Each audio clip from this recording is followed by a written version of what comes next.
Welcome to Let Jamie Talk. I'm Jamie. Wow, that was a good way to start it, wasn't it? I mean, you're looking at me. I just said when I hit the button. What happened to like on the news shows where they're like, 3, 2... You know, I mean, they like, it's obvious. We had a producer. Oh, well, that's okay. It's great. I don't even care. You know what I mean? Me neither. Good morning, everybody. Welcome to Let Jamie Talk. There he is. This is Let Jamie Talk. How about that? Yeah. It's a beautiful morning. Sunny out. It's not cold yet. No, it's the last bit of the beautiful fall here. And I love fall. I love looking at the leaves. And it's about to be over. It's fixing to be gray for the winter as far as the trees are concerned. Oh, man. I've got such a leaf problem at my house, but it's all right. You have a lot of trees? I do. A lot of leaves? I do. Lots. I've been blowing leaves. Me and my boys, we got 3 leaf blowers. And we all get out there at the same time and blow all the leaves. Trying to blow the leaves out of my gutters, which I have gutter guards, but they still catch leaves. Of course. They do. But not in the gutters, right? I mean, at least keep them. Well, yeah. Mm-hmm. They don't go under the guard, but they stop on top of the guard, making the gutter useless, basically. I mean, yeah, I have a little theory about that. I mean, mine have no gutter guards. Mm-hmm. And with leaves in the gutters, no water can get, like, even if it gets into the gutter, it can't get out because they're full. Right. But at least yours, if water gets into the gutter, it has free passage to the downspout. Yeah, sure. So that's got to be better. Something I do, I think so. Something I do with the leaf blower sometimes is I'll find where the gutter pipe comes out in the ground, and I'll stick the end of the leaf blower on that and like blast air up, and it goes up, and it'll at least clear that part right at the thing. Absolutely. Where the downspout comes into the gutter. Yeah. So I do that a lot. That's kind of fun. But you got 2 stories too. We've talked about this. It's hard getting up there. I don't like getting up there. I don't know anybody that does. You know, some people just pay people to come and clean their gutters so they know it's done. Mm-hmm. And that's not a bad thing. I'd have to do that once a week. I mean, for real, right now for like the next 2 months. You just wait till the leaves are all down, which takes like how long? Like 3 months? Can't do it because the first rain, it'll literally rain right over my gutters because the gutters will fill up so fast with water. Sounds like a personal problem. That's why I live in a ranch house that the gutters are only 8 feet off the ground. I know. I've got one of those little things. You got it. Yeah, the little the blower curve thing, like a little U-turn thing. I got a handheld blower that's got that set up on it all the time because it's lightweight. Gas though, because it's got okay. And I just run around my house really quick. I did it last night. That's nice. I do not do that. Yeah, it definitely is. I do think. I do think about this sometimes. I'm 50. I'm like, am I going to be doing this when I'm 80, or should I get gutter guards at some point? Just keep doing it. I can't bring myself. I can't bring myself to spend the money because I have gutters all the way around the house, right? Because I don't have gable ends. I have whatever those are called. That's called a hip. I've got hips. Hip roof. So I have gutters all the way around. That's a lot of gutter guard. It is. Linear footage. They saw you coming. They did. The gutter guy was like, woo, got him. All right, super. All right, good. So good morning, everybody. So we put out some shorts. I don't know. They called shorts on Facebook and stuff like that. Is that where they go? They go all over, but mostly YouTube and Patreon. Okay, so just so people don't know, if they don't know, I make little short videos because Brett calls me every day and says, "Hey, I need a short." And so I try to think of something interesting. Pretty much just like that too. Every day to share with everybody. And sometimes I do come up with something interesting, and most of the time I don't. But nevertheless, we post it, and it goes places that I don't know where they go because I don't post it because Brett and Ben are masters of doing that. And a lot of times I will ask a question because I'm trying to figure something out. And I know that I can rely on a lot of people with a lot of different experiences with the different things that I'm asking about to give me their opinions. So just recently, I had asked about some shop lights, and people gave me their input on what kind of shop lights would be good. And I need to review that some more because I still need shop lights because I'm still in the dark. Okay, there's that. Ooh, God, good dad jokes. Here we go. Still in the dark. All right, we'll move on. The latest one, though, was a table saw recommendation. I was looking for a Jobsite portable table saw recommendation. Mm-hmm. So I use, a Jobsite table saw all the time, and I have several of them now. I think we have 3 or 4 of them. And, they each have their pros and cons. I'm looking for I don't know if I want to say the best one and maybe I am asking what is the best one, but sometimes it's the best one for the money is the best one, right? Sure. And so we had a lot of replies and a lot of input, and Brett has used AI. Yeah, that's right. To narrow down the results. Yes. Do you have that picture or? I don't have the picture, but I have. Do you recall the numbers? Or you have the results. Yep. Well, this is great. We have somehow extracted the data into the results from this question that I asked when I was riding in the car with Arlo. By the way, he was giving me a ride to pick up and drop off my truck from getting a reverse camera mirror. What is the mirror called on your windshield? What is that? Rear view mirror. That's called the rear view mirror. Yes. You look backwards in all your mirrors, so I guess they're all rear, but the other ones are side, I think. Okay. But yeah, so he was kind enough to give me a ride like 45 minutes away to the closest place that can do this work. It's a lost art.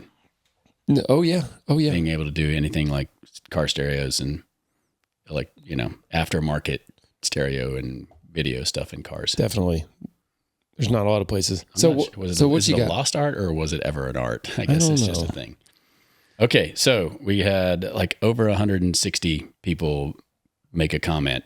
Another 160 made a comment just saying, hey to Arlo.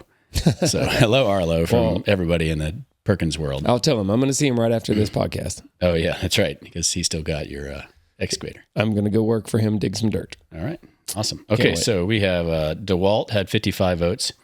SawStop had 41 votes. The Bosch had 26 votes. Metabo had 14 votes, and Milwaukee had 12. All right. Those are in no particular, well, they're in an order, but that they all kind of had different reasons for it or why shouldn't you get it, yada, yada, yada. So it wasn't that these are the best or the worst. It's just those are the votes. Okay. So, well, we have the one that got the most votes, the DeWalt, is the one that I have on site now that I use, I think, the most. And it's our most current saw. Right now, it's going to be probably destroyed because it's being used with a 10-inch masonry blade, a dry cutting masonry blade to cut Durarock, which is cement board. It's like an exterior grade cement board, 1/2 inch thick. And so far we've ripped about 100 pieces and we're still going to buy more, probably another 30 sheets or so. And I just can't imagine that kind of material being run through that saw is good for it.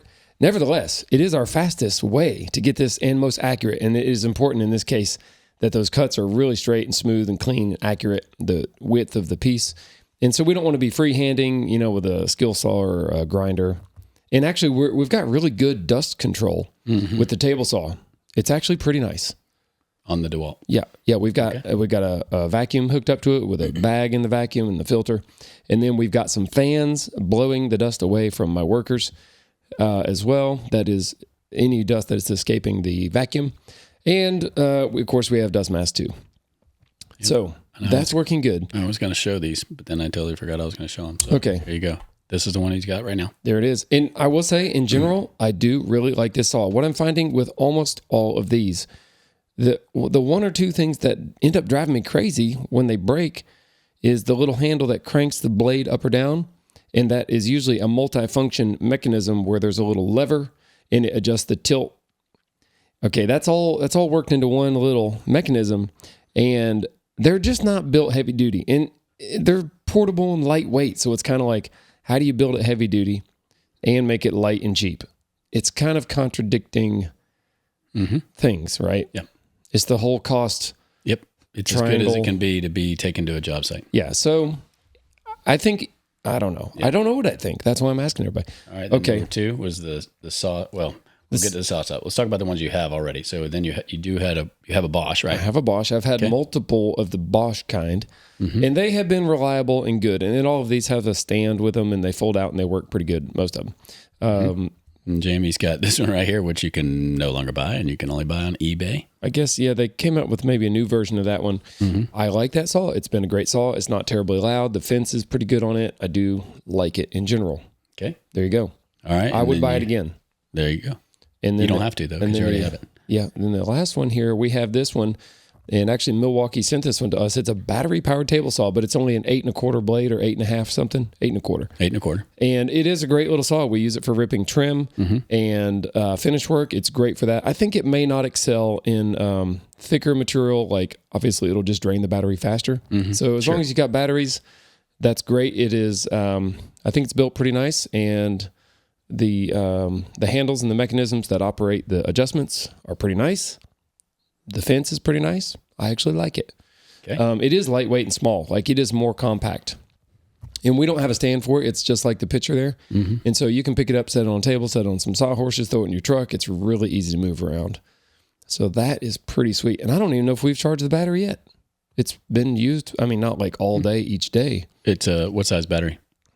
It's like a 12 amp hour. Okay. M18. It's a big battery. Okay. And we have a lot of Milwaukee batteries. All So, right. well, dude, I don't know how many Milwaukee tools are on my truck. I'm going to say, I mean, like battery powered, like handheld tools, probably 10. And I have like 2 batteries.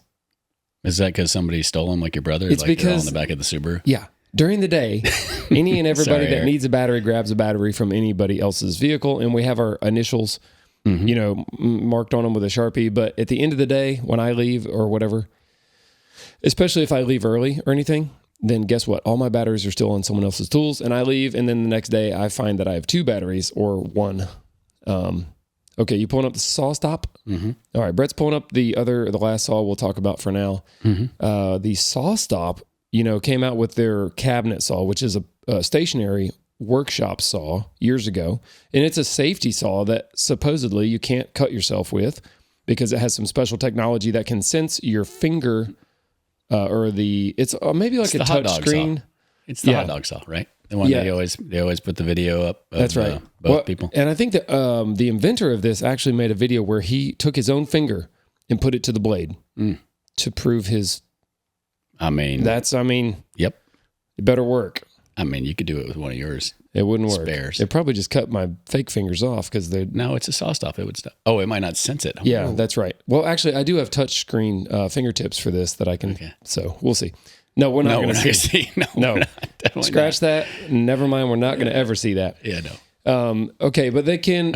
I'll show people. This is one of the options that Jamie's looking at. Okay, just so you know, so everybody knows. All right. So then SawStop has now come out with some portable options or some less expensive and smaller saws. All right. What I'm going to tell you about this may sound stupid. Okay. Yep.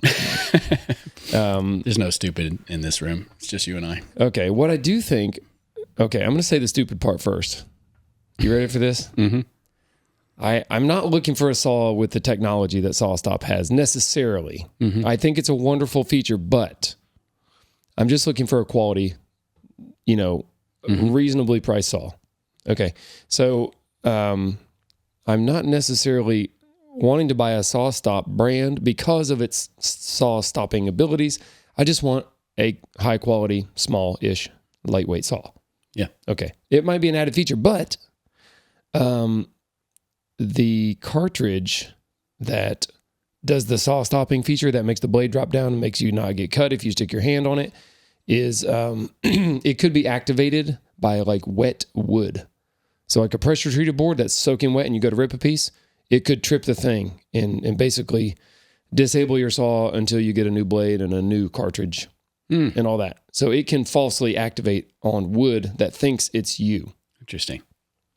So that is only one thing. That could be an aggravation of that. And I don't know. So yeah, you're going to prioritize the motor, other things over the stopping ability. Yeah. That limits your choices then. It does. You've already owned 3 of the 5. I know. And somebody else had said, I hope it was about the SawStop that it's really quiet. And if that's true, man. That is true. I mean, I don't know that that's true. Some of the Jobsite table saws are so loud. It is unbelievable how loud they are. And I don't like loud stuff. Like I've been around loud construction stuff, right? My whole life. And can it be quiet, please? Yeah. And, I don't know why they're screaming loud, but it has to do with the motor like the kind of motor that was in an old contractor saw, like a Craftsman contractor saw with the not stainless, but the cast iron tables. Everybody's grandpa and dad has one. Those are really quiet. Like the motor's not loud. What is the difference? What is the difference? Why is one screaming? Okay, I'll move on. I'll move on. I don't know. Maybe it is. Maybe it's the speed. Maybe it's. But no, you guys, you specifically mentioned how quiet the Milwaukee was. And maybe it's just, I don't know what the horsepower was on it. Well, it's also the only battery-powered one out of the list that we're talking about. So maybe there's something about the battery motor. Yeah, we'll have to take this out into the workshop and talk about all of them in more detail and what you like and don't like about them. Like the saws that we use in the shop, like I have a Delta Unisaw, and like the old contractor saws, what you hear when you turn it on is like, you hear the blade spinning. You don't hear the motor. And the vacuum. Yeah. It's weird. It's like when you run a chainsaw and you're used to a gas chainsaw and you hear but then if you run an electric chainsaw, a battery powered one, I mean, you hear the chain making the noise more than the motor. Maybe there's just no insulation in this and there is in yours. That's weird. Like sound deadening insulation. I don't know. We'll have to disassemble them. All right, to be continued. This topic is... But we appreciate you guys commenting. And, of course, Jamie owns 3 of the 5 already. But that's not going to stop him from buying more. And I think I actually brought this up on the job site the other day. And the funny thing is, Eric said, well, we need 5. Because they could almost serve a different purpose. Because not all saws, even if you put a Bosch next to the DeWalt and they're the same exact thing, they're going to cut differently. And one may chomp wood better for just processing material. Okay. Right? Like if I just got to process a bunch of material, I'm going to grab, and I'm just throwing this out there, the DeWalt. But if I'm going to rip a bunch of trim boards, I may want the Bosch. You might. So, I mean, cabinet guy's going to use a different saw than a framer, I would, in theory. Well, absolutely. I mean, cabinet makers have their own special selection of table saws that are totally different. Yeah. I mean, and they wouldn't bring one to the job site for any reason. No, they would just need a portable one for common ripping. Yeah. Yeah, but they have super fancy saws. Yeah, of course. Well, in there. Yeah, I'm not going to rabbit hole. Here we go. All right, we can't go there. Yes. I mean, I would love to, but we need to move on. But anyway, so the shorts are very helpful, just so you guys know, because we do pay attention. And we're going to look at buying either another DeWalt because Jamie's going to kill his. Well, or something else. I told Ray right before we started cutting concrete with it, I told Ray he could have it because I was frustrated with the handle being messed up. And I think a part fell out of the handle and somebody fixed it on the job site. I didn't see how it got fixed or whatever. But I told Ray I was frustrated with this thing, and if he wants it, have it. It's like in perfect shape, except for that one little thing.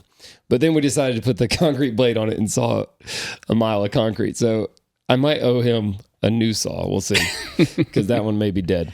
Okay, so let's get to some comments here. We're going to be checking out some comments from the Perkins Builder Brother series, building a mega mansion. What is it called, really? Construction of a mega-sized modern home. That's really what it's called. Yep. And episode number 116, which every episode is the record-breaking highest number episode of any of our series, because this house goes on and on. It's got so much to give. I tell you what, though, this episode was so good. I don't know why. It was a great episode. It's like I laughed. I think all you guys did was install like a door and some other stuff. We didn't do anything. But it was just a good episode. I got to say. There was a lot going on. It was comedy. I am proud of my brother for making great videos, and he does amazing with the editing and seeing the vision for what a video can be. I will say most of the comments, and I read them all on this video, were about the hand plane that this guy sent me. Now, I've got to say right out the gate, and I have this plane here. I brought it, of course, just to show everybody again. I think I had this here last week. This thing is amazing, and we think it came from a guy named Richard from Alaska, because that was the only thing that we saw on the package, but it was sent from like an Amazon store or from eBay, and we couldn't tell. And I was reading all the comments, and I was hoping that if Richard from Alaska, if that's who it was, I was hoping he might actually comment so I could identify him better. Mm-hmm. And it may not even be Richard at all. Maybe it is some other name. So I'm trying to find out for sure, because I will say our YouTube audience was, I'm going to just say, just as happy as I was for me that I received this excellent gift. This is such an amazing, over the top, generous gift. And so I'm thankful, of course. And I don't want to forget some of the other ones too. Like somebody sent me this Lee Nielsen. We're going to call it Lee from now on because I think that's correct. And so I've been overwhelmed with the generosity of the viewers to send me stuff like this that is truly like a dream tool. And I didn't ask for anybody to send me stuff, but they have truly blessed me by sending me this awesome stuff. And I'm thankful for that. So thank you again. And I will say it again in the future. So with that said, most of the comments were related to this plane and my reaction to receiving this plane because it was a total surprise. Yeah. I had no clue. And of course, what does a guy do when you open a box like this? I mean, I could not hide my expression of joy. Yep. So I'll start out here with the first comment here. Shout out to Richard. And we're calling him Richard the whole time in these comments because that's what I thought it was. And I still think it is until whoever it is maybe tell me if that is correct or not. Shout out to Richard for bringing a grown man joy in his life again. That's what love and kindness is all about. Whoever raised him must know the love of God for him to be so kind and generous. What a great comment. Amen. So, and I don't mean that flippantly. Amen. No, I mean, it's the truth. I think you actually did shed a tear. Well, I tried to cover it up, but somebody else in another comment said that I was happier probably than when my kids were born. I can't say that, but I was happy. Yep. And I'm still, I was already happy, but I was happy by that gift. All right. I'm going to do a shameless plug too. So we do have a video out there of Jamie's basically expressing his passions for hand planes, where he goes through a bunch, and neither of these existed yet. No, it's kind of funny that we didn't have them for the video because, I just didn't want to buy these planes combined is almost $1,000. Yeah. It's crazy. So, we spent a couple $100s on a couple different planes to have some more variety. And for me to personally test the ones that I was interested in, and that was fine. And we excluded these ones because we know they're awesome, but we know that they're expensive, probably not the ones that your average carpenter is going to buy just for doing daily kind of work. And so we wanted to narrow that down to the more accessible hand planes. Okay, well, and job site hand planes too. You're not taking these on the job site. Well, I might. I think I feel like I'm obligated to now. Maybe I will. Maybe. Well, don't let anybody else borrow it. I don't want anybody to just drop it on the concrete. That's really all I'm concerned with. Another one on this topic, the guy says that hand plane is breathtakingly beautiful, and it is. I think Jamie should definitely build a shelf for it by his bed so he can stare at it as he falls asleep. It would probably be extremely relaxing and satisfying. It's gorgeous. Should I show everybody your reaction? Just okay, yes. Let me see if I can get to it real quick. I don't know if you can get the audio there. Oh, you want me to get the audio or just? I don't know. No, just leave it. It's okay. Just forget the audio. Just look at the. Oh, the spinny smile. Look at. Oh my gosh, the detail. I love it so much. Okay, this is after the initial shock has worn off, and I'm trying to explain to Eric what it is. All the other guys are like, "What?" Yeah, I think it's so good though. You gave him pencils. Now, I did give Ray I got a pocket knife and a hammer, and I gave that to the other guys. But I felt like it would be disrespectful to give away my hand plane to the person that gave it to me. I just thought it was so funny, though, when you handed Jason the pencils. Oh, yeah. Here's some pencils. Yeah. Anyway, sorry. It's okay. Okay, skipping ahead. I got totally distracted. Me too. Okay. Now, I've got a comment here that's pretty long, and I'm going to read it all. Okay? Yep. All right. Bear with me. It says, I am 51 years old, and I've been in the trades my entire working career. Up until the last 5 years, I've been in the get it done, good enough to be acceptable, and move on to the next job corner of the trades. I am now working exclusively for and by myself for customers that I get to choose. Money is definitely not the top priority, but being able to have the quality of work to the level I've always wanted it is worth it. You guys are truly an inspiration to guys like me. Your refusal to let shoddy craftsmanship slide and the willingness to spend time to do it right, even when it means doing it over, is just awesome to see. I'm kind of embarrassed to admit it, but at least once a week I say out loud and often, what would the Perkins brothers do? I stumbled upon you guys during Jamie's accident and have not missed a single episode. Truly, from the bottom of my heart, thank you. Wow, that's a very long comment. That probably took a long time to type out. And it's got lots of thumbs ups and a little heart by Perkins Builder Brother channel on the comment. So what a great comment. I bring ones up like this all the time when I see that, somebody's encouraged or enabled or inspired, to do something on their own in a way that is good. Mm-hmm. Crazy. It's amazing. Okay. In this episode, we installed a pocket door. Eric did. I didn't even get to help. Well, I tried to, every now and then I would slide in there and just poke in and be like, what are you doing? To make sure he's doing it right. But I think he did it right. We modified that frame, by the way, the kit that we installed. And from what that doesn't surprise me.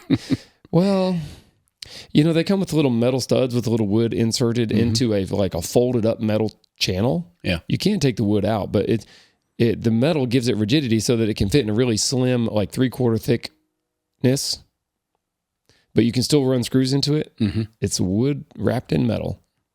Pretty smart, but you have to use short screws or nails. Sure. Yeah. Or you'll mess stuff up. Yep. Okay, let me just read the comment here.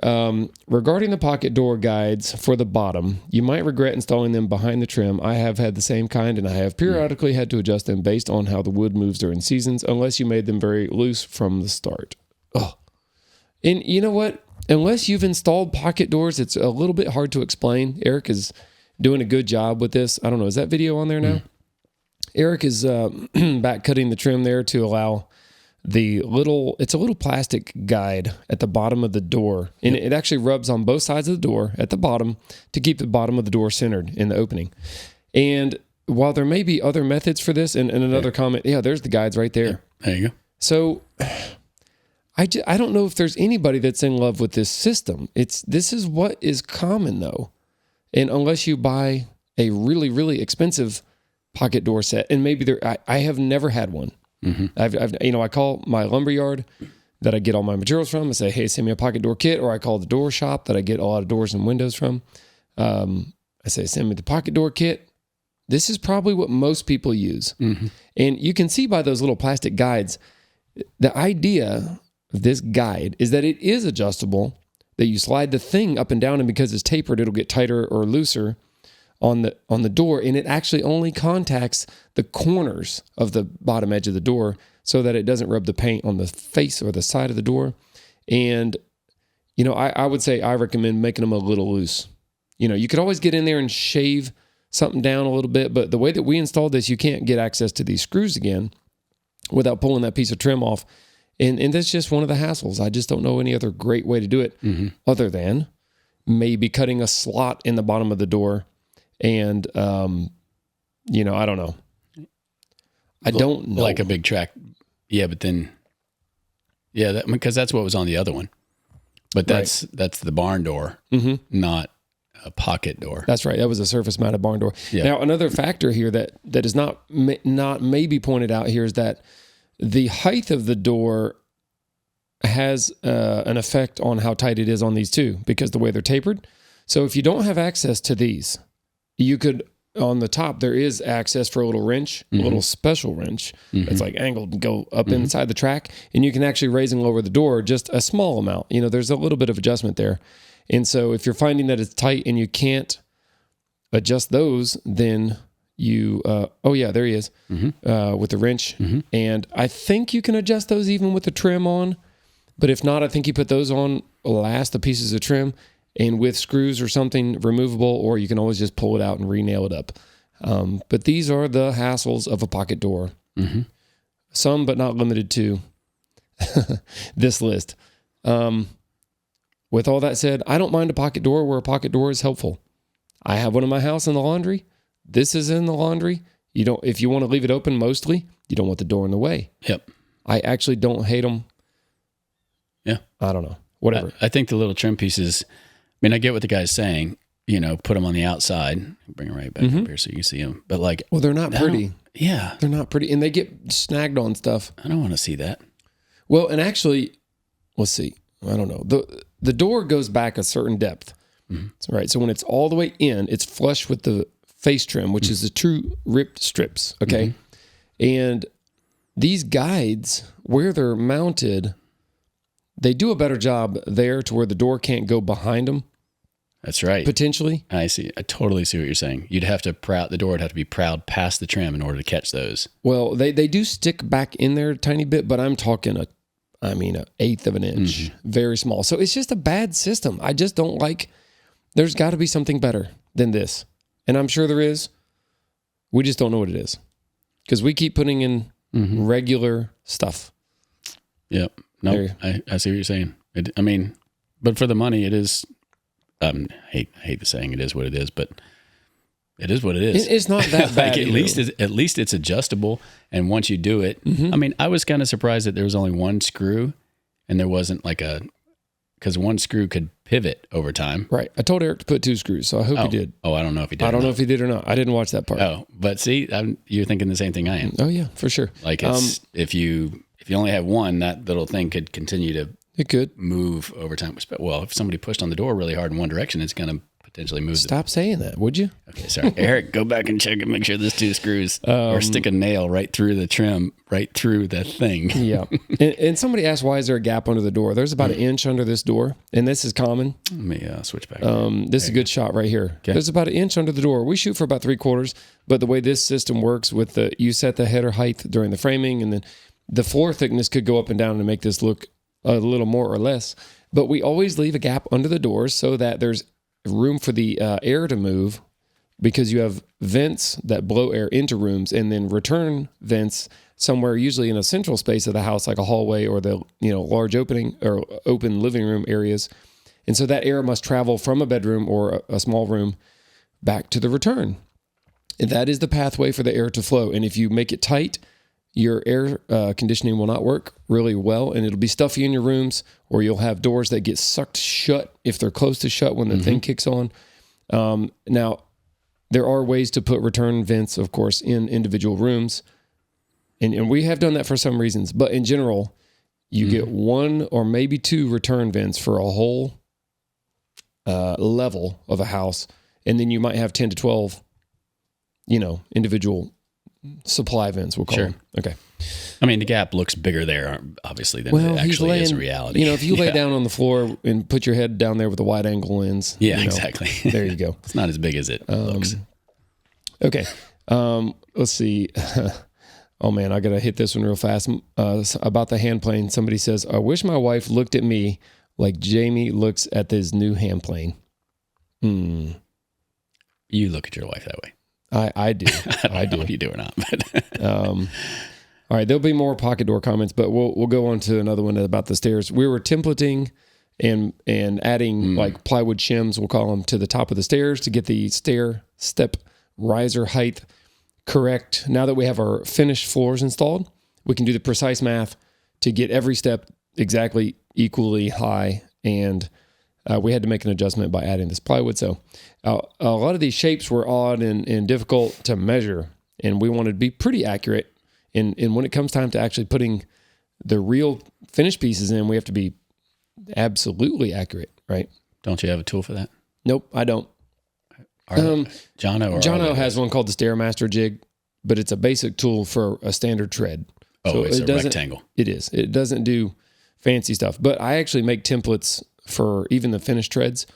I'll take scraps. We've always got scraps and stuff laying around. And if not, I'll go in my shop and pull out a bunch of scraps. You could use cardboard, right? That is one of the comments. Why don't you use cardboard? And maybe it's not available, but on the job site. No, we almost always have a surplus of cardboard.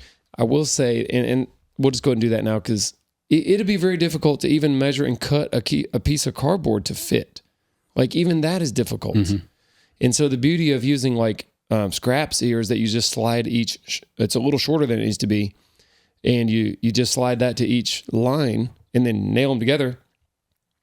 And it's free because you're going to throw this wood away anyway, and you get really ultra accurate lines. Now, you have to connect the dots, of course, and that's all fine, because you can't, a lot of times it's hard to measure right to the point where you want, either because it's a weird angle or because there's a hole in the drywall there. Like, the drywall is cut around this stuff, but if you look closely, it doesn't exactly meet.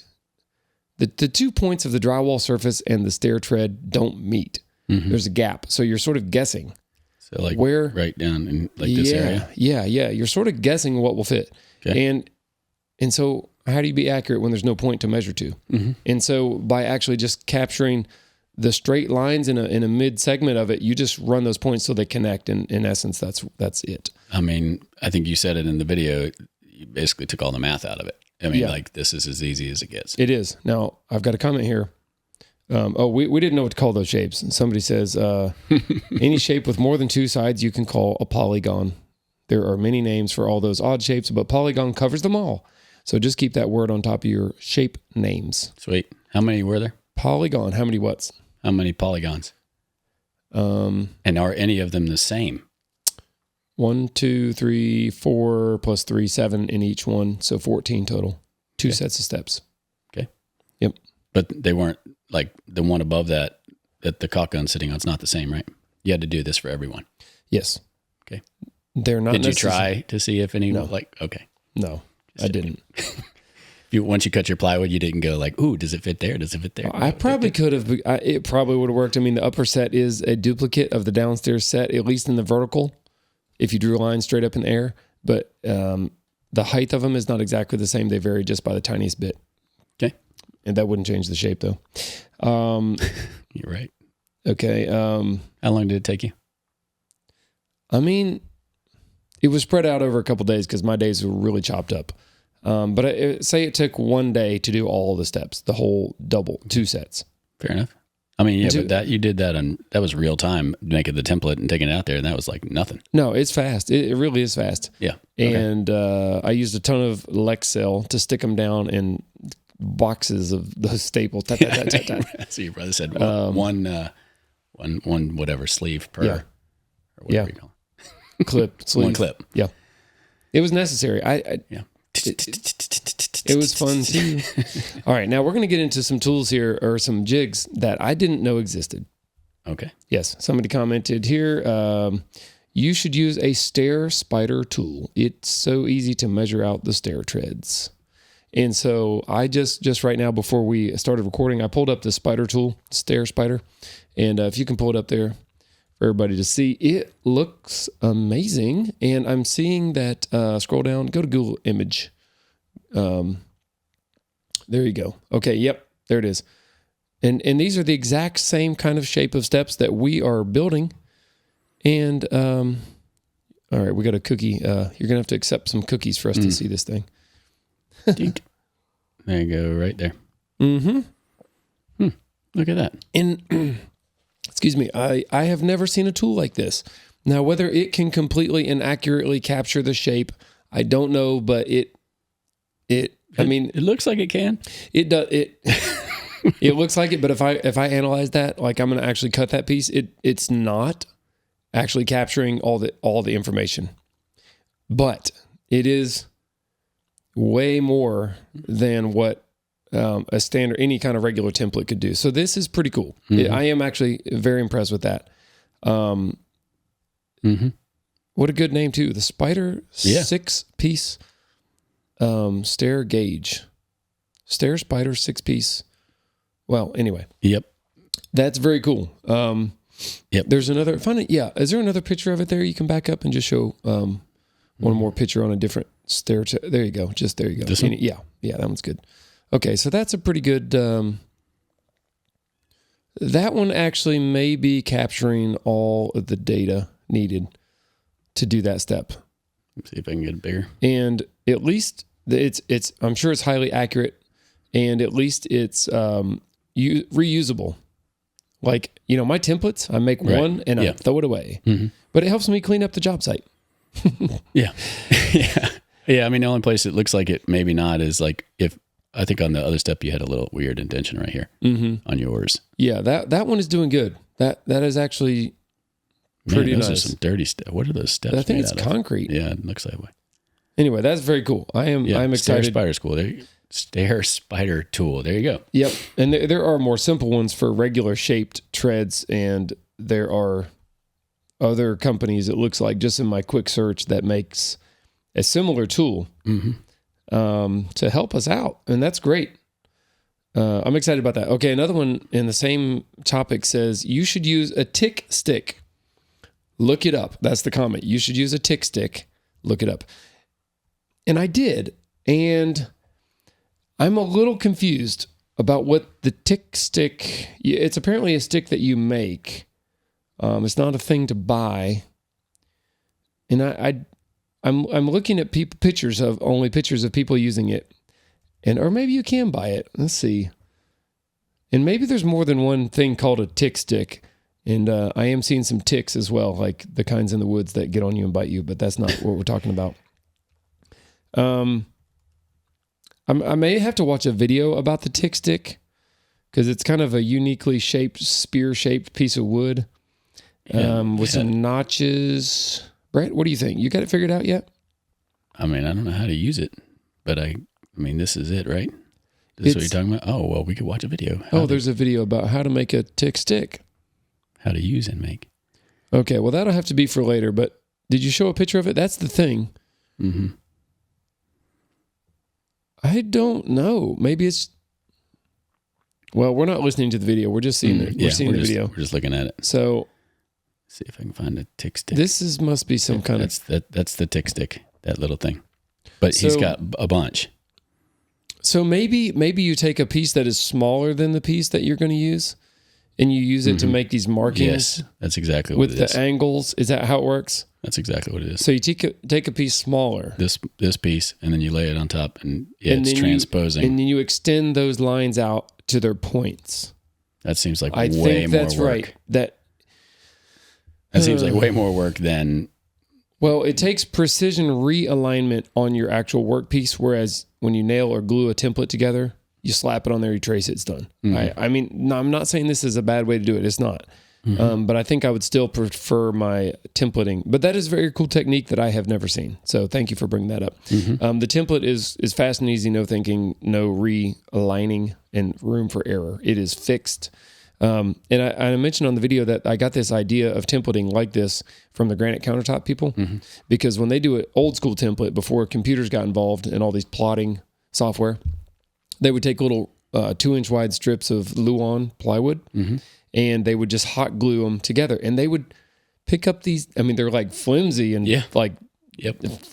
fragile, right? They like pick them up and set them back in the van and drive them back to the shop. And I bet you, how many times do you think those things got broken before the template got used? Too many. Probably. Yep. Or they're like, hey, what template was that one for? And they got a pile of these things probably. So that, at any rate. I mean, this works for anybody though. I mean, this is not a shot at Jason, but Jason was doing the stairs later on in the day. Oh yeah. Like, I showed him how to do it. You line those edges up. You can do this. It is literally you can do this at home. So easy. Mm-hmm. And I like it. There's something about it that my brain likes. Well, when you look at the stairs, you look at it and you're like, how am I going to figure this out? Yeah. Well, here's the really easy way to figure it out. Well, in to know the angles, I don't want to know the angles. Right. I don't want to. You say that a lot about things. You're like, I don't care what it is. Make it fit. Right. I don't want to know. It doesn't matter. Okay, here back to the pocket door for a sec. Somebody says for pocket doors, it's better to route a groove in the bottom of the door for an aluminum U-channel, that's what it says, and screw a ball bearing guide into the subfloor. Those plastic guides are junk. Also, before installing the split jams, let the slab, acclimate in place for a few days. It's counterproductive to install a jam on a bowed slab that will unbow later. Cheers. So thanks for that comment. That's just saying, you could route a channel in the bottom of that door and use some kind of like a metal fin or something, a lot like the barn door track, I actually like that idea. I have never seen one that came with that type of guide, but at least you're not going to be adjusting it. Nope. It just holds the center of the door and a little fin and a slot and I don't know. I do like that though. Never done it. Would it be harder to get back in there though? I don't know how you would get the door out, in or out. I'm sure there's a way. But you know what I'm saying? Yeah. Like you got to screw it to the ground under a 3/4 inch door that's got to be installed in order for you to put it in. You have to go underneath and stick it up through the bottom of the floor. Yeah. Yeah, you know what I'm saying though, right? You know what'd be good? What's that? Just came up with this. Okay. Need magnetic tracks that repel. Yeah. That would work. Just, it could hover the whole door. Could just hover in there. I mean, it's like a high-speed train. Be like Star Trek when those doors open and it wouldn't touch anything. Okay. I was going with high-speed train. Okay. Okay. Sorry.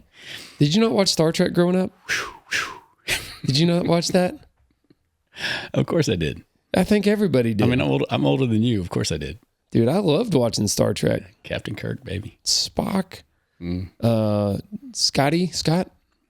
Dang it, Jim, I'm a doctor, not a mechanic. Bring me up, Scotty. Yeah, dude, what a good time. And then what's the guy with the cool glasses, like the one, was he a robot? With the one big glasses he was like thing? a cyborg kind of thing. I don't remember his name. Data? Data, yes. Golly, man. Dude, I know what I'm doing tonight. I'm going to watch. I was more of a Star Trek than Star Trek. Well, I like Star Wars too. They were in competition. So, Battlestar Galactica. Whoa, my voice made a weird squeak. My dad does that sometimes. When he's thinking. You haven't blown a bubble yet this week, though. No, not today. When my dad is thinking, but you're talking to him, his voice kind of makes a sound while he's just in between his words. He's making noise, but he's not talking. Now I gotta go pay attention. Sorry, Dad. It's true though. Next time anybody talks to my dad, see if he does that. How's he doing? I'm starting to do that like my dad. How's he doing? He's doing good. He's doing really good. So, my dad is still a little busted up. He's in recovery from, a broken hip replacement, broken ribs, a broken shoulder. And he's doing a lot of walking. He's doing a lot of laps around his property at his house. He's walking down the road to the rec center, and he's walking everywhere in the woods. He's doing great. But he has to spend a lot of time, sitting down, laying down to rest. I mean, and to get comfortable with the broken shoulder, it's really difficult to get in a position that's comfortable to not be in pain. Yeah. And so that's a big struggle. But also he's not driving right now. And so I go and pick him up. We go for a ride, drive around wherever. Even if I'm just going to the grocery store, taking the trash, riding through town, whatever. Taking to buy a truck. Yeah, exactly. Hey, Dad, you want to go for 8 hours? So, yeah, and he did. And we had a great day. Of course he did. We had a great time. I can't think of a whole lot better father-son thing to do than go look at trucks and then buy one. What a great time. Oh, yeah. I know. Except for maybe I had so much fun. That would be fun, too. Mm-hmm. That's all right. Oh, man. Trucks Okay. are fun. All right, our next comment here. This, I think, is hearkening back to the idea of the tick stick. Somebody says, Jamie, just a very small tip when making very precise measurements, like on those steps, measure out 5 or 10 inches one way, make a mark, then measure the other way to that mark and add your 5 to 10 inches that distance, so you always have a very precise measurement and you are not second guessing bending your tape. Works every time. So I think that means just measuring out of each corner precisely and then measuring the distance in between. Yeah. You do have to do some addition or some markings to transfer those measurements, but that is also a great idea. Sometimes the tape measure is not your friend when it, the end of it has a width, if you will, the little metal part on the end that you hook with. And actually I select what tape measure I like a lot of times based on how that shape and the size of that piece is. And typically I end up with the Stanley Fat Max. And actually somebody sent me 2 of them in the mail. I don't know. I wish people would or could send a nice note saying who you are sometimes. I don't know, but I got a 35 and a 25 foot Fat Max Classic. Exactly what I love. Perfect. Just showed up on my front door. Amazing. But some of the ones, if you look at tape measures, man, of all the things that make me pick a certain one, I'm really picky about the hook part. And I don't like a huge, bulky, crazy looking multi-function hook with the magnets. And, maybe for some people in metalwork, magnets is important, but for me, it's not. And they just get too huge and clunky and wacky looking. And I like a nice regular one. Yeah, I actually did a side-by-side comparison on your job like 2 months ago. I never posted the video, but of pulling I asked everybody on the job for their tape measures and pulled them all, like hooked them over a board and pulled them all to see if it actually measured the same. And I think if I remember right, there was like 3 Stanley Fat Maxes and they all pulled the same, but then the other 2 were like a 16th in either direction. And I'm sure it's just because of the hook or how old the hook wears out. It does. So it can move. They have a a life expectancy, perhaps, or an amount of use where they get sloppy. Yep. And I think it's called backlash. And all right. I think we've talked about this on the channel on Builder Brothers, but I will say, most people think the end of the tape where it hooks on there is wiggly and it's loose. Like, it shouldn't be loose. But it is loose on purpose, and it moves the amount of its thickness. So depending on whether you are butting into something or hooking and pulling, it will pull a true measurement. Okay. And the thickness of that thing is maybe brilliant. I know. Whoever thought of that is totally a genius. So maybe we'll call it a 16th of an inch. All right. Maybe that piece of metal is that thick, and that's how much it moves. And of course, if you're rough on it and as it wears out, that play becomes more and it becomes potentially inaccurate, at least compared to a brand new one. Yes. Now, it will always be accurate to itself, though. Yeah, you're right. But if somebody else is calling out measurements and you're pulling from different tapes. Sure. You're using a worn out one. Your buddy's using a brand new one. Which on 90% of what you do is not relevant. But you guys are calling out 16ths and 3/16ths. And yes. Like, not 3/16ths. You're calling everything out in 16ths. Yes. Or a tick. Yes. Yes. So it does matter. It has caused great frustration. Absolutely. Sometimes. I'm sure Jono is yelling at me right now because he's usually the cut guy. I know. He's and he's the one that gets the backlash for it when he's the cut guy and he hands the boards up and they keep being wrong. But if you notice they're all wrong in the same way, then hey, stop for a second. Switch tapes. Yeah, then they'll all be the other way wrong. Yeah. And that'll be maybe better. Maybe I'll go back and look for that video. Or it was just a clip. I just did it randomly. I should post it. Yeah. Whatever. We'll see. Yeah. Or we'll just do one on the side real quick and grab every tape measure in your garage and see how different they are. Yep. Different backlashes. Oh, yeah. That's right. Now in machining, that term in machining, because this in the next couple episodes coming up, I'm actually using my milling machine to make some door latches because we're having a problem with some of the doors not latching correctly. The exterior doors, the giant ones. You just gave everybody a view into the future. It's just a little sneak peek, okay? But I was actually happy to get to use my machine to do something useful. But my machine, dude, okay. The milling machine that I have is 60 years old, at least. I rebuilt it mostly, but not completely. I did completely disassemble it, but I didn't replace every part. And so the big handle that you turn, the screws inside, and the nut that's in there, the nut is brass, so it will wear and be the part that gives away if there's a stress beyond what it's made to, carry. And the screw is like, steel, whatever. But that is a little worn out, and so there's play in it. And when you really put that thing and you're grinding some metal away or cutting, it will move the table back and forth because there's play in it. I think that's called backlash as well. That's the same play. Anyway, I wish I could take my machine back apart. Not that I couldn't, but I could, and get some ball screws for it. You heard of ball screws? Mm-hmm. That would firm it up and allow me to tighten everything up. Yeah. Or I could have that whole mechanism replaced. But it usually doesn't matter for what I do. No. I don't do high precision stuff. Rustic. Yeah. I think that machine, I think we showed it in the video where you made your new hitch.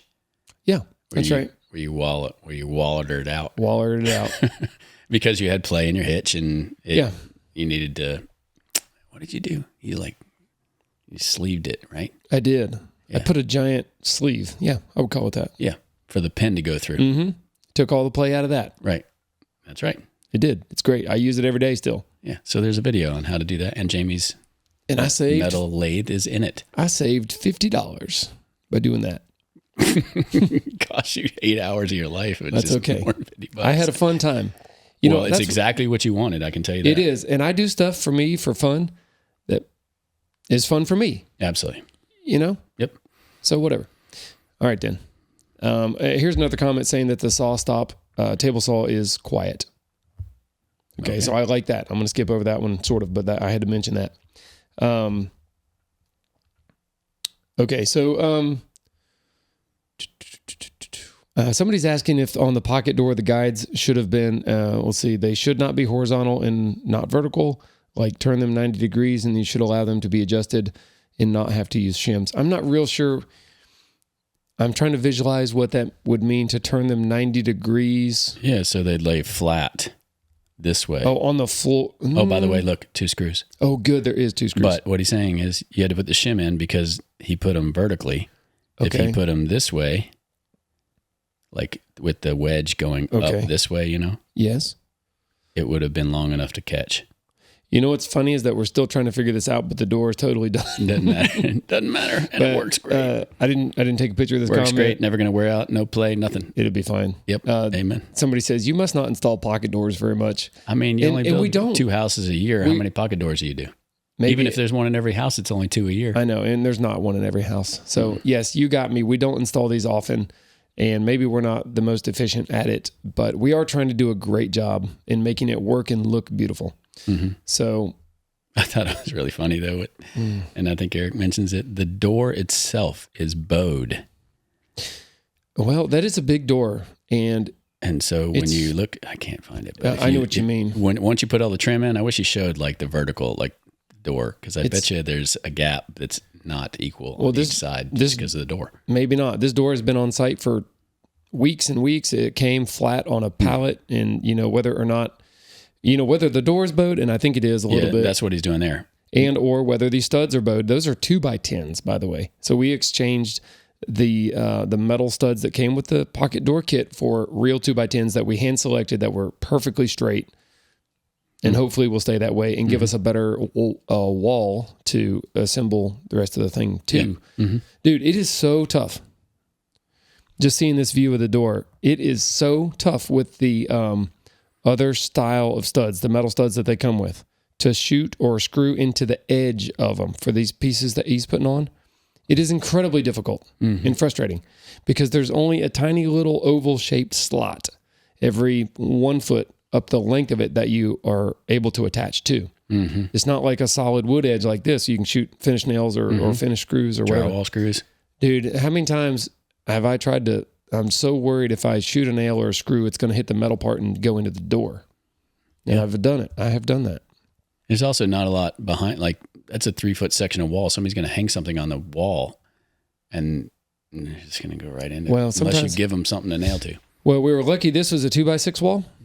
And I think that's way better for a pocket door than a 2x4 wall. It just gives you more opportunity. I would even do thicker. Dude, you could do, if you did I don't know. I'm just going crazy now, but maybe who knows, a thicker wall, 8-inch wall.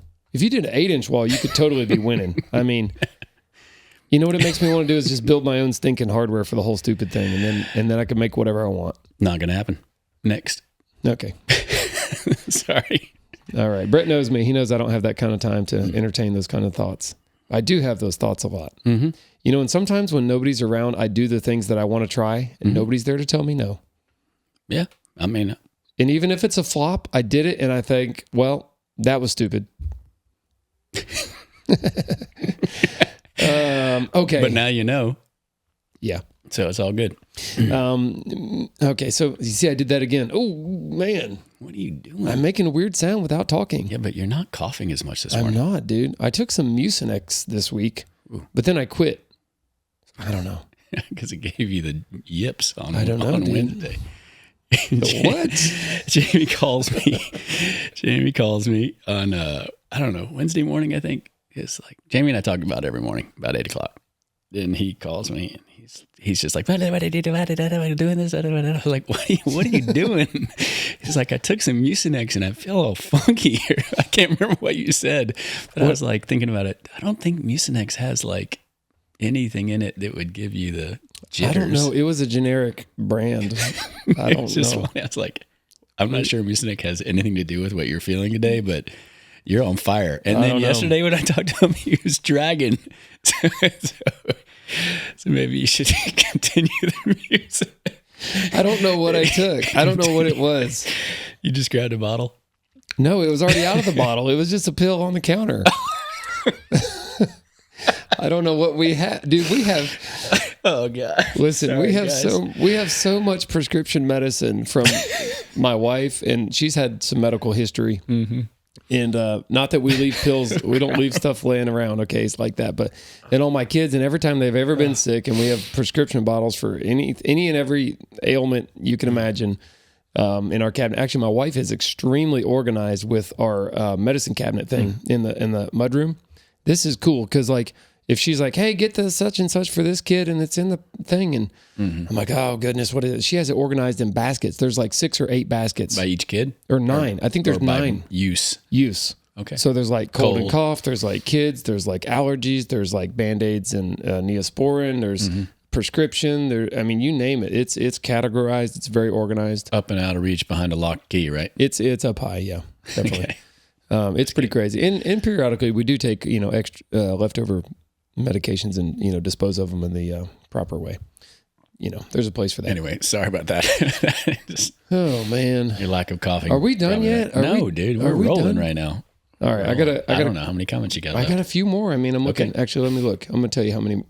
There's like 10 more. All right. We got this. How long have we been on here? Not long enough. All right. Whatever. Okay. We'll keep going. Okay.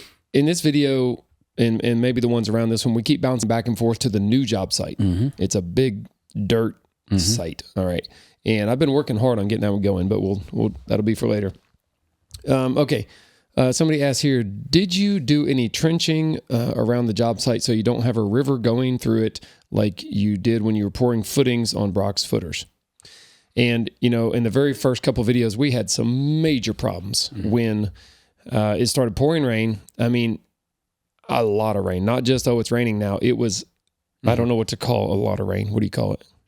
I mean, a deluge. A deluge. We call it fall in a flood. Fall in a flood. All right. We'll call it a monsoon. Maybe there's some, it came a flood. Everybody that has watched this video series remembers that because it was footing day. Yep. And you were literally like mucking. You had to dig a trench to let the water out of the footing so you could fill it with concrete. That was the only time that's ever happened to me in my whole career. Yep. That it was extreme. It was an extreme weather event.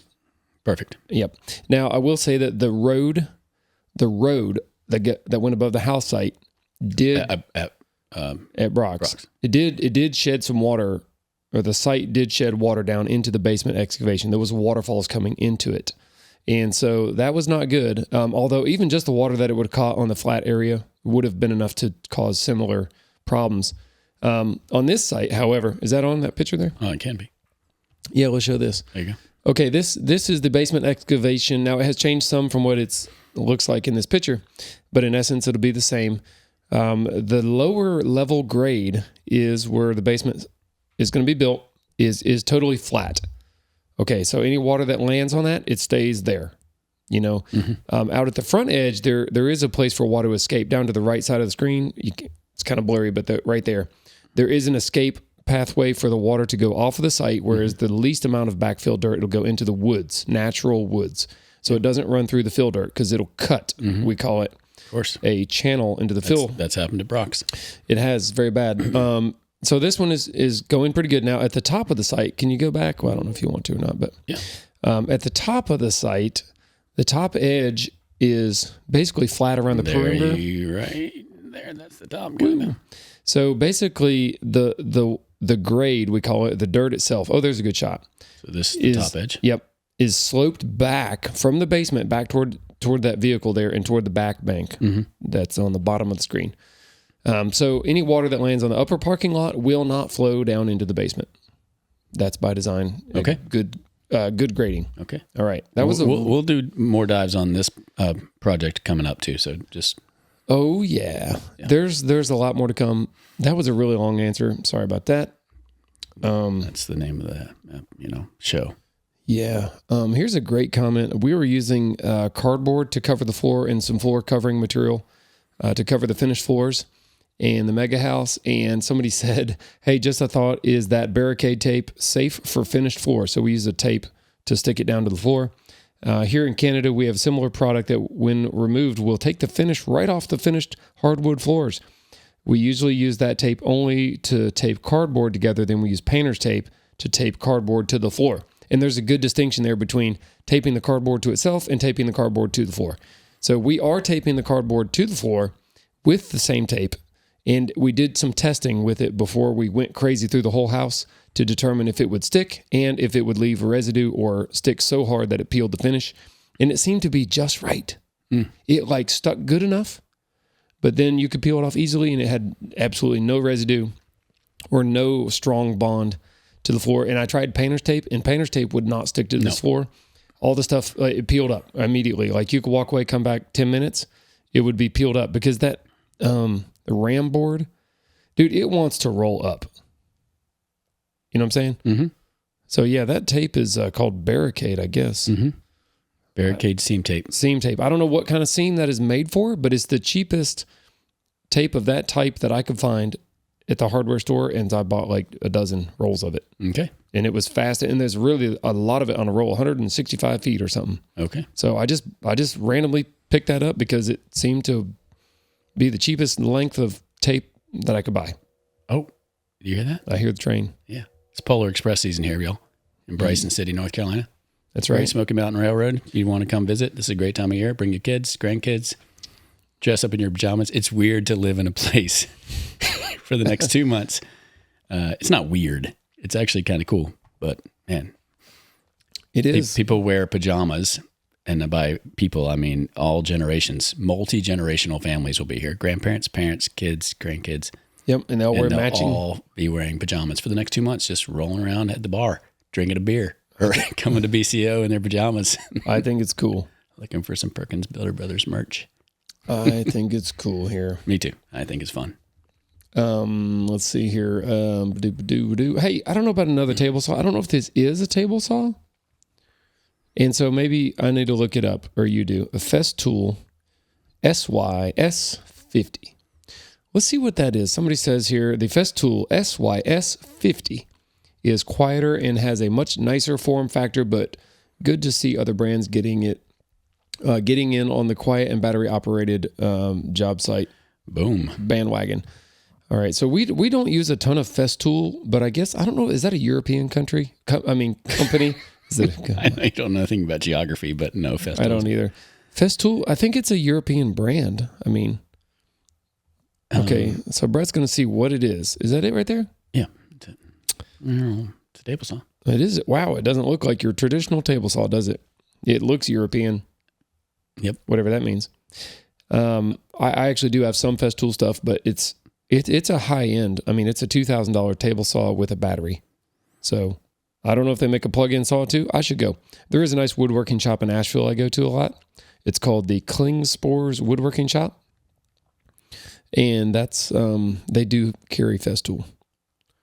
I will tell you that Festool does do a really nice job on design. They do.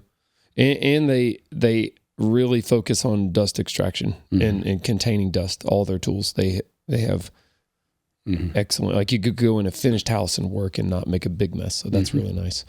Okay. So thanks for that comment about the Festool. We didn't know about that one. Okay. Yeah. You must not put in pocket doors much. That's good. What is the reason for the pocket door above the floor? We said that. Why not make cardboard templates? You asked me that. It's because, again, it would be hard just to make a cardboard template. Yeah, you could make a wooden template to transpose to your cardboard, then to transpose to your wood. You could. If you were, and if you only had one shot and you knew that you only had one piece of material to cut and not mess up, that's not crazy at all. Man, why doesn't your plumber have some water turned on the job site yet? Oh man, why don't we have water on the job site? And this is a crazy answer, but we don't have a well. Oh, that's right. You don't have water. We've been working on this house for a year and a half, and we don't have water because we don't have a well. And I've been calling the guys that are going to drill the well for the last months, and we are on schedule, and hopefully it's going to happen this month, which is November of 2025. Oh man. Gosh. We have power. We need water. I'm going to show you this real quick, just because we're going to talk about water now. This is one of my favorite, is that you actually start washing your dad's truck with the floor washer. Oh, there's. I was like, that is such a Jamie thing to do. That's the most love that truck ever got. Oh, gosh. Was right there. You saw it. Yep. That was hilarious. Good job, Jamie. Thanks. Yep. That 1 2-foot section got clean. That's right. No, I still have my dad's truck at home right now. I've been borrowing it for 2 weeks now. He can't drive anyway. No.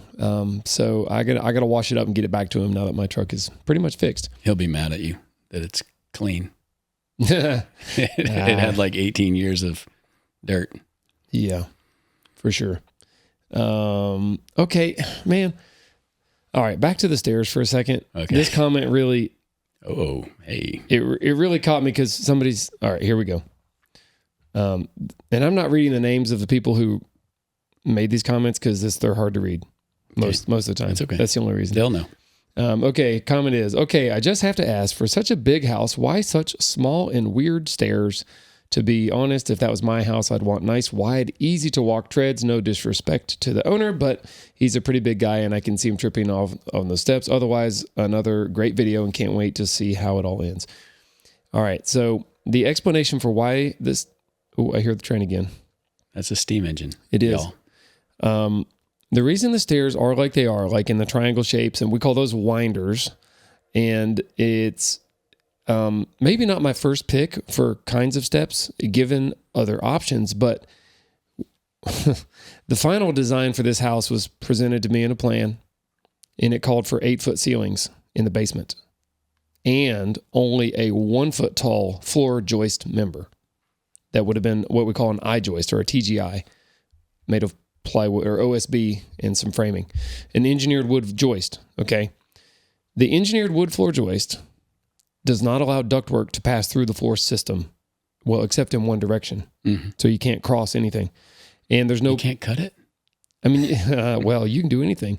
All right, so this floor system grew, so my homeowner said, I want tall basement ceilings, taller than the 8-foot on the plan. So, well, okay, we can make the basement walls taller, but the steps must accommodate this extra height. Where the extra steps go? In addition to that, the floor truss is 2 feet thick, and the original floor was 1 foot thick. We added, let's just say 2 feet, okay? And 2 feet divided by 7 inches, 24 divided by 7, we ended up adding, or it was give or take there, we ended up 4 or 5 steps. We had to find a place for them to exist. And I drew about 3 different iterations of combinations of ways to make this work to accomplish adding steps into a plan where there's no more extra space to add them. Like they couldn't extend out at the bottom any further because it's a hallway. And so luckily, I'm going to say, I mean, it's only because we had a platform design in the steps built in the original design that I was allowed to take that space and convert the flat platform. Yes. So you would have gone straight up 6 steps or 7 or 8 to one big flat platform, gone around the corner and then up the other side to a straight set. That would have been so easy to build. And trust me, I wanted to do it that way. We even tried to split platform and just make it into 2 squares. That didn't work. We were getting the step height was too tall. We were trying to reduce that. And the only way to do that is add steps. So after very, very much design and thinking and doing the math, this is what worked. Mm-hmm. I literally don't think there was another option. Yeah. And it lines up for 3 floors from the basement to the main level and then up another set to the top. Yes. To the area above the garage. That's right. So we did both sets were drawn as platforms. Both sets got converted to winder steps. Mm-hmm. Did I say winder steps? It's okay. You can say it. But yeah, like basically, yeah, if you had to extend it 4 feet or 4 steps, yeah, there's nowhere for it to go. It would have been there's a doorway at the bottom, the very bottom. That's right. So this was just problem solving on the fly. This is what this is. Now, I don't dislike it. I actually love the look of winders, and I think they're very cool.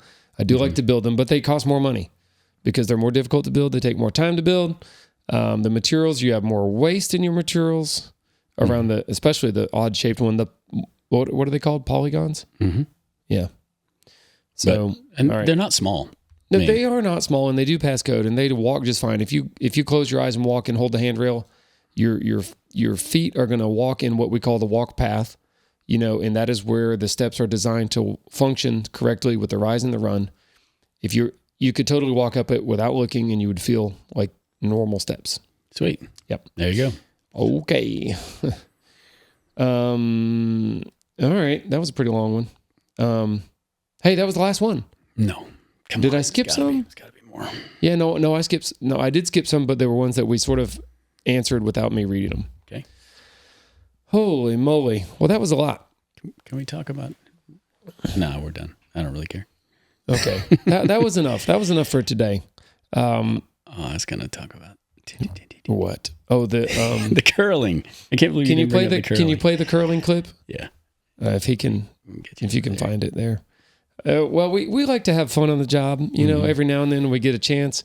And I think Eric and I both saw this opportunity to do the Olympic curling at the same time. And it was pretty funny. It was pretty don't do that. Hey, if you're pressure washing your car, always make sure you shoot away from the that's so funny. car. All right, there it is. Not a big sport in the States. And even though... but every time we watch Olympics, it's got to be one of the most watched events in America. Probably. Even though the slow-mo... Eric did a great job. He did. Of the cinematography on this. And there's Jason not wearing his tanners, so his feet are all wet. I know. Isn't that funny? We actually were getting real cleaning done, though, while we were shooting that. Did you see that? Yeah, no, it was working. We actually were cleaning and working, and you know, that mud gets stuck on the concrete pretty bad. And I would guess she'll probably do a painted floor or something, you know, eventually.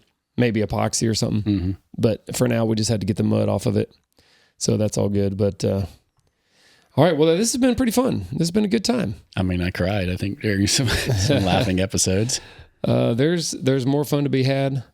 And in another episode next week, I'm sure. And I'm looking forward to reading some comments as we keep going here. I hope this format is good for people to enjoy listening and watching too, because I think it's a good way to generate some great topics that I'm hoping are relevant to people out there that are actually doing, you know, some kind of construction, because, all the different opinions from everybody's different angles is contributing here to what we're doing. So what?